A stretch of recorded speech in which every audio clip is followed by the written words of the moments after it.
One Christmas was so much like another. In those years around the sea-town corner, now and out of all sound, except the distant speaking of the voices I sometimes hear a moment before sleep, that I can never remember whether it snowed for 6 days and 6 nights when I was 12, or whether it snowed for 12 days and 12 nights when I was 6. All the Christmases rolled down toward the two-tongued sea, like a cold and headlong moon bundling down the sky that was our street. And they stop at the rim of the ice-edged, fish-freezing waves, and I plunge my hands in the snow and bring out whatever I can find. In goes my hand into that wool-white, bell-tongued ball of holidays, resting at the rim of the carol-singing sea. And out come Mrs. Prothero and the fireman. It was on the afternoon of the day of Christmas Eve, and I was in Mrs. Prothero's garden waiting for cats with her son Jim. It was snowing. It was always snowing at Christmas. December in my memory is white as Lapland, though there were no reindeers, but there were cats. Patient, cold, and callous, our hands wrapped in socks, we waited to snowball the cats. Sleek and long as jaguars and horrible whiskered spitting and snarling, they would slink and sidle over the white back garden walls, and the lynx-eyed hunters, Jim and I, fur-capped and moccasined trappers from Hudson Bay off Mumbles Road, would hurl our deadly snowballs at the green of their eyes. The wise cats never appeared. We were so still, Eskimo-footed Arctic marksmen in the muffling silence of the eternal snows, eternal ever since Wednesday, that we never heard Mrs. Prothero's first cry from her igloo at the bottom of the garden, or, if we heard it at all, it was to us like the far-off challenge of our enemy and prey, the neighbor's polar cat. But soon the voice grew louder. "Fire!" cried Mrs. Prothero, and she beat the dinner gong. And we ran down the garden with the snowballs in our arms toward the house, and smoke indeed was pouring out of the dining room, and the gong was bombilating, and Mrs. Prothero was announcing ruin like a town crier in Pompeii. This was better than all the cats in Wales standing on the wall in a row. We bounded into the house, laden with snowballs, and stopped at the open door of the smoke-filled room. Something was burning all right. Perhaps it was Mr. Prothero, who always slept there after midday dinner with a newspaper over his face. But he was standing in the middle of the room saying, "A fine Christmas," and smacking at the smoke with a slipper. "Call the fire brigade," cried Mrs. Prothero as she beat the gong. "They won't be there," said Mr. Prothero. It's Christmas." There was no fire to be seen, only clouds of smoke, and Mr. Prothero standing in the middle of them, waving his slipper as though he were conducting. "Do something," he said, and we all threw our snowballs into the smoke. I think we missed Mr. Prothero and ran out of the house to the telephone box. "Let's call the police as well," Jim said, "and the ambulance. And Ernie Jenkins, he likes fires." But we only called the fire brigade, and soon the fire engine came, and 3 tall men in helmets brought a hose into the house, and Mr. Prothero got out just in time before they turned it on. Nobody could have had a noisier Christmas Eve, and when the firemen turned off the hose and were standing in the wet, smoky room, Jim's aunt, Miss Prothero, came downstairs and peered in at them. Jim and I waited very quietly to hear what she would say to them. She said the right thing, always. She looked at the 3 tall firemen in their shining helmets standing among the smoke and cinders and dissolving snowballs, and she said, "Would you like anything to read?" Years and years and years ago, when I was a boy, when there were wolves in Wales and birds the color of red flannel petticoats whisked past the harp-shaped hills, when we sang and wallowed all day and night in caves that smelt like Sunday afternoons and damp front farmhouse parlors, and we chased, with the jawbones of deacons, the English and the bears, before the motor car, before the wheel, before the duchess-faced horse, when we rode the daft and happy hills bareback, it snowed and snowed. But here a small boy says, "It snowed last year, too." I made a snowman, and my brother knocked it down, and I knocked my brother down. And then we had tea. But that was not the same snow, I say. Our snow was not only shaken from whitewash buckets down the sky, it came shawling out of the ground and swam and drifted out of the arms and hands and bodies of the trees. Snow grew overnight on the roofs of houses like a pure and grandfather moss. Minutely white-ivied the walls and settled on the postman, opening the gate like a dumb, numb thunderstorm of white, torn Christmas cards. Were there postmen then, too, with sprinkling eyes and wind-cherried noses, on spread, frozen feet? They crunched up to the doors and mittened on them manfully. But all the children could hear was a ringing of bells. You mean the postman went rat-a-tat-tat and the doors rang? I mean that the bells that the children could hear were inside them. I only hear thunder sometimes, never bells. There were church bells, too. Inside them? No, no, no. In the bat-black, snow-white belfries tugged by bishops and storks. And they rang their tidings over the bandaged town, over the frozen foam of the powder and ice cream hills, over the crackling sea. It seemed that all the churches boomed for joy under my window, and the weathercocks crew for Christmas on our fence. Get back to the postmen. They were just ordinary postmen, fond of walking, and dogs, and Christmas, and the snow. They knocked on the doors with blue knuckles. Ours has got a black knocker. And then they stood on the white welcome mat in the little drifted porches and huffed and puffed, making ghosts with their breath, and jogged from foot to foot like small boys wanting to go out. And then the presents, and then the presents, after the Christmas box. And the cold postman, with a rose on his button nose, tingled down the tea tray-slithered run of the chilly, glinting hill. He went in his ice-bound boots like a man on fishmonger slabs. He wagged his bag like a frozen camel's hump, dizzily turned the corner on one foot, and by God, he was gone. Get back to the presents. There were the useful presents, engulfing mufflers of the old coach days, and mittens made for giant sloths, zebra scarfs of a substance like silky gum that could be tug-of-war down to the galoshes, blinding tam-o'-shanters like patchwork tea-cozies, and bunny-suited busbies and balaclavas for victims of head-shrinking tribes. From aunts who always wore wool next to the skin, there were mustached and rasping vests that made you wonder why the aunts had any skin left at all.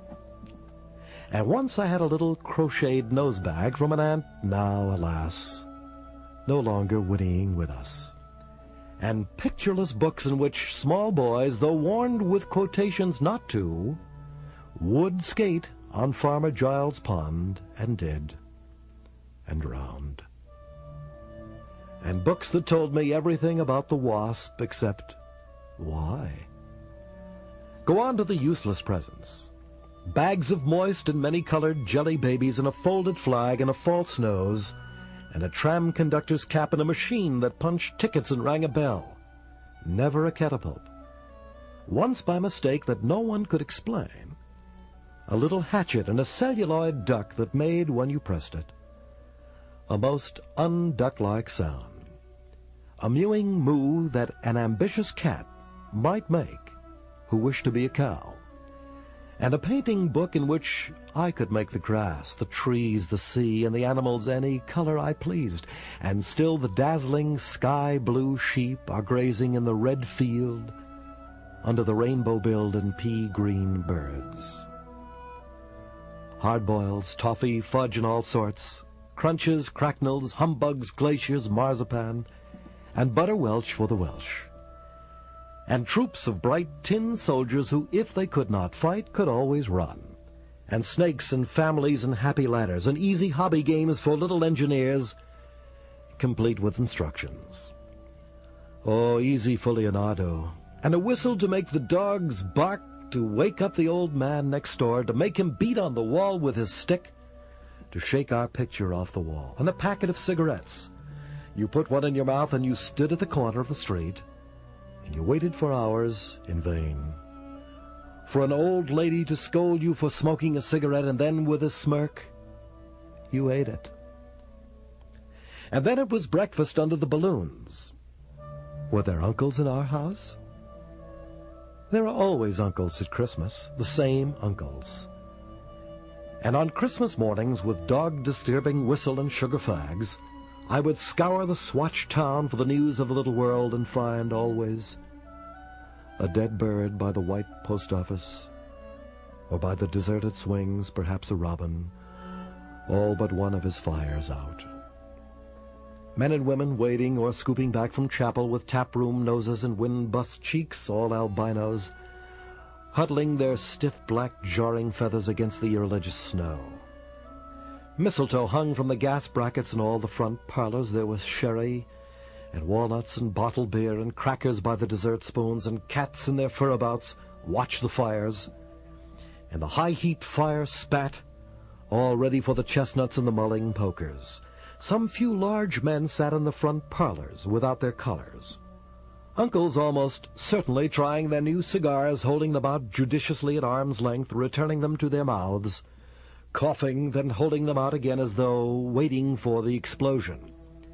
And some few small aunts, not wanted in the kitchen, nor anywhere else for that matter, sat on the very edges of their chairs, poised and brittle, afraid to break, like faded cups and saucers. Not many those mornings trod the piling streets, an old man always, fawn-bowlered, yellow-gloved, and at this time of the year with spats of snow, would take his constitutional to the white bowling green and back, as he would take it wet or fine on Christmas Day or Doomsday. Sometimes two hale young men with big pipes blazing, no overcoats and wind-blown scarfs, would trudge unspeaking down to the forlorn sea to work up an appetite, to blow away the fumes, who knows, to walk into the waves until nothing of them was left but the two curling smoke clouds of their inextinguishable briars. Then I would be slapped dashing home, the gravy smell of the dinners of others, the bird smell, the brandy, the pudding and mince coiling up to my nostrils, when out of a snow-clogged side lane would come a boy, the spit of myself, with a pink-tipped cigarette and the violet past of a black eye, cocky as a bullfinch, leering all to himself. I hated him on sight and sound, and would be about to put my dog whistle to my lips and blow him off the face of Christmas, when suddenly he, with a violet wink, put his whistle to his lips and blew so stridently, so high, so exquisitely loud, that gobbling faces, their cheeks bulged with goose, would press against their tinseled windows the whole length of the white, echoing street. For dinner we had turkey and blazing pudding, and after dinner the uncles sat in front of the fire, loosened all buttons, put their large, moist hands over their watch chains, groaned a little, and slept. Mothers, aunts, and sisters scuttled to and fro, bearing tureens. Auntie Bessie, who had already been frightened twice by a clockwork mouse, whimpered at the sideboard and had some elderberry wine. The dog was sick. Auntie Dosie had to have 3 aspirins, but Auntie Hannah, who liked port, stood in the middle of the snow-bound backyard singing like a big-bosomed thrush. I would blow up balloons to see how big they would blow up, too, and when they burst, which they all did, the uncles jumped and rumbled. In the rich and heavy afternoon, the uncles breathing like dolphins and the snow descending, I would sit among festoons and Chinese lanterns and nibble dates and try to make a model man-of-war, following the instructions for little engineers, and produce what might be mistaken for a seagoing tram-car. Or I would go out, my bright new boots squeaking into the white world, onto the seaward hill to call on Jim and Dan and Jack, and to pad through the still streets, leaving huge, deep footprints on the hidden pavements. I bet people will think there's been hippos. What would you do if you saw a hippo coming down our street? I'd go like this, bang! I'd throw him over the railings and roll him down the hill, and then I'd tickle him under the ear, and he'd wag his tail. What would you do if you saw 2 hippos? Iron-flanked and bellowing he-hippos clanked and battered through the scudding snow toward us as we passed Mr. Daniel's house. Let's post Mr. Daniel a snowball through his letterbox. Let's write things in the snow. Let's write, Mr. Daniel looks like a spaniel all over his lawn. Or we walked on the white shore. Can the fishes see it snowing? The silent, one-clouded heavens drifted on to the sea. Now we were snow-blind travelers, lost on the North Hills, and vast dewlap dogs with flasks round their necks ambled and shambled up to us, baying Excelsior. We returned home to the poor streets where only a few children fumbled with bare red fingers in the wheel-rutted snow and cat-called after us, their voices fading away, as we trudged uphill into the cries of the dock-birds and the hooting of ships out in the whirling bay. And then at tea the recovered uncles would be jolly, and the ice cake loomed in the center of the table like a marble grave. Auntie Hannah laced her tea with rum because it was only once a year. Bring out the tall tales now that we told by the fire, as the gas light bubbled like a diver. Ghosts hooed like owls in the long nights when I dared not look over my shoulder. Animals lurked in the cubbyhole under the stairs where the gas meter ticked, and I remember that we went singing carols once, when there wasn't the shaving of a moon to light the flying streets. At the end of a long run was a drive that led to a large house, and we stumbled up the darkness of the drive that night, each one of us afraid, each one holding a stone in his hand in case, and all of us too brave to say a word. The wind through the trees made noises as of old and unpleasant, and maybe web-footed men wheezing in caves. We reached the black bulk of the house. What shall we give him? Hark the herald? No, Jack said. Good King Wenceslas, I'll count 3. 1, 2, 3. And we began to sing, our voices high, and seemingly distant in the snow-felted darkness round the house that was occupied by nobody we knew. We stood close together near the dark door. Good King Wenceslas looked out on the feast of Steve. And then a small, dry voice, like the voice of someone who has not spoken for a long time, joined our singing.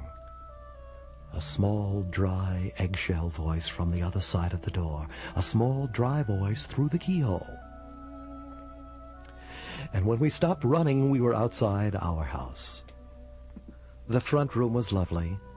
Balloons floated under the hot water bottle gulping gas. Everything was good again and shone over the town. Perhaps it was a ghost, Jim said.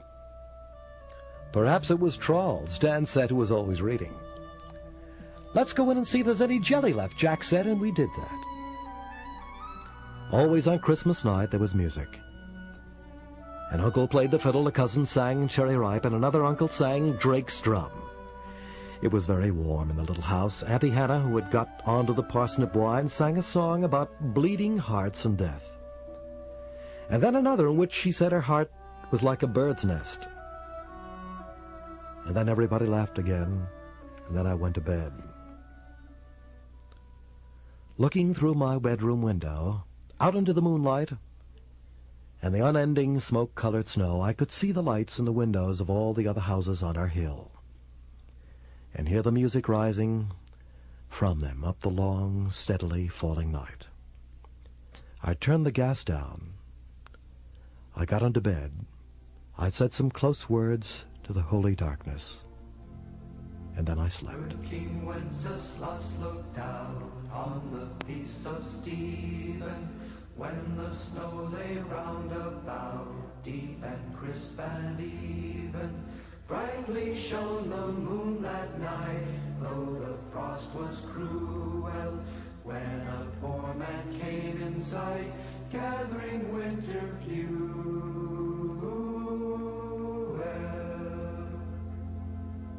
Hither, page, and stand by me, if thou know'st it telling, yonder peasant, who is he, where and what is dwelling? Side he lives a goodly hence, underneath the mountain, right against the forest fence by St. Agnes Fountain.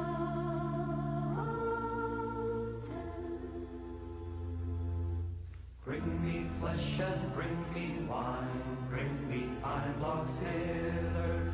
Thou and I will see him dine when we bear them thither.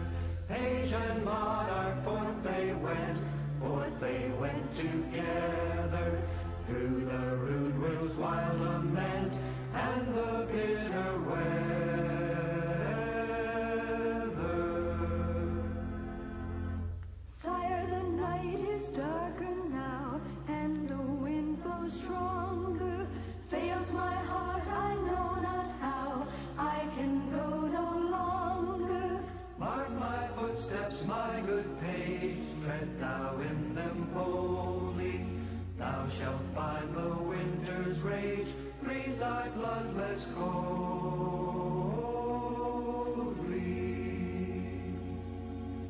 In his master's steps he trod, where the snow lay dinted.